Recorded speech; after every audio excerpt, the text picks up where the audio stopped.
There's an old proverb that says, there are many paths to the top of the mountain, but the view from the top is always the same. And often this idea gets applied to religion and God. One thing you might have heard people say is that there are many religions, but in the end, they're all really on about the same thing. In the end, they all lead to the same God. In fact, that might be something you have even thought to be true yourself. Now, that's a nice idea, isn't it? It's inclusive and it's tolerant, and it actually kind of takes the pressure off us because it doesn't matter at this point what you believe. In the end, we will all end up at the same place. But just because something is a nice idea doesn't necessarily make it true, does it? And as nice as this idea sounds, it's worth us considering if in the end it actually holds up.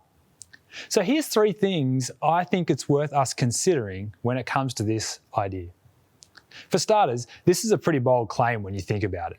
To say that all religions are essentially the same is like saying you know what every world religion believes, even better than those who practice those religions. In essence, it's saying everyone else is wrong, but I can see the truth. Now, often this is an accusation that gets thrown at Christianity, isn't it? You're so arrogant, Christians, for thinking you know the real truth. But to say all religions are really just the same is just as bold a claim, isn't it? Secondly, I think even if you do a little bit of research into the various religions, you'll see very quickly that no religions really do believe the same thing.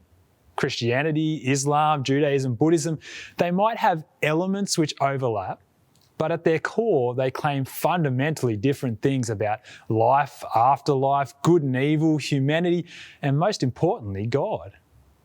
That is, when you follow each of these paths up the mountain, the view of God from the top is radically different. And thirdly, Christianity itself says this idea can't be true. In one of the historical accounts of Jesus' life, written by a guy named John, Jesus says to his followers, I am the way and the truth and the life. No one comes to the Father except through me. Now, what Jesus is saying here is that he is the path up the mountain. He is the way to God, and there is no other.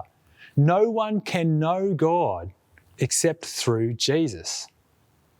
And that's a pretty exclusive claim, isn't it? But it doesn't leave us a whole lot of wriggle room on this idea that all religions are basically the same.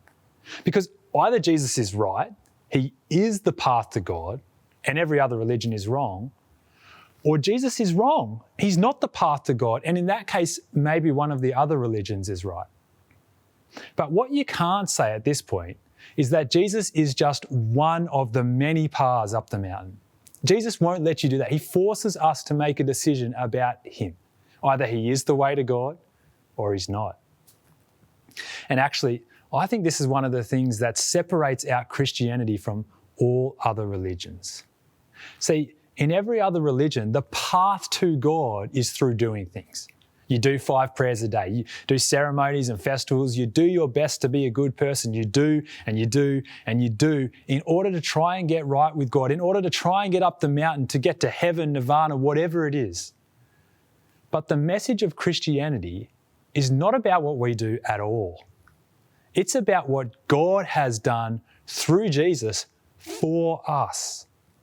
2,000 years ago, Jesus came into this world. He died on a cross and he rose again 3 days later so that we could know God, enjoy God both here in this life and into eternity too. In fact, that's what we've been made for. See, the great claim of Christianity is not that we can find our way up the mountain path to God, but that God in Jesus has come down from the mountain to us. And that is an idea that is unique to Christianity. Now, I reckon at the very least, that means Jesus is someone that you've got to check out.